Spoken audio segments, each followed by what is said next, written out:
Gdje je najveći problem? U ribarstvu je problem što je more prelovljeno. Ja sam na kočarenju od 68.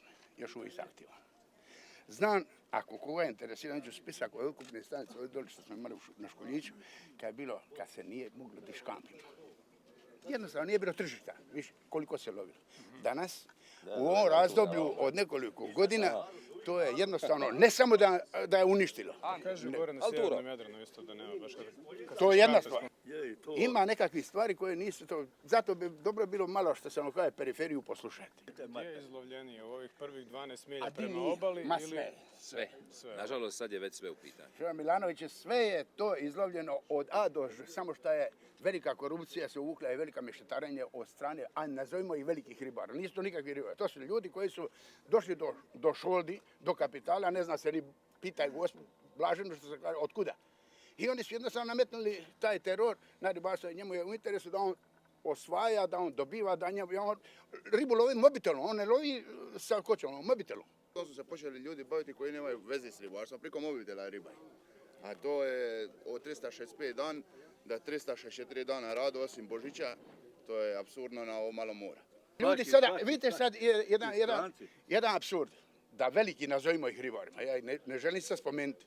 On dođe i od mene, od njega, od bilo koga drugoga, uzme 10 kočara, pokupi na crno, po 5-6 kašet ribe, 20, 10, 20, nije bitno. I šta s tim, on prikaže kao da on to ulovije. On dobija poticaj, dobija koje kakve privilegije, a mi smo zakinuti.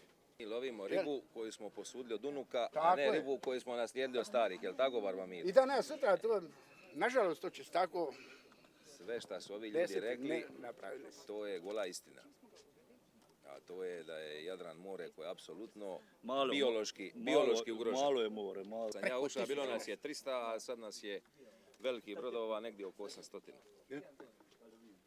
Sada neke male promjene. Još kažu da je mala flota. Ne, Ovo što su sad napravili poticaje za izlov, pa samo luđaci mogu raditi. Ništa drugo, luđaci. Dobro. Tu će također biti strog režim. Biće strože nego što je bio ranije. Jer do sad su gusarili tamo.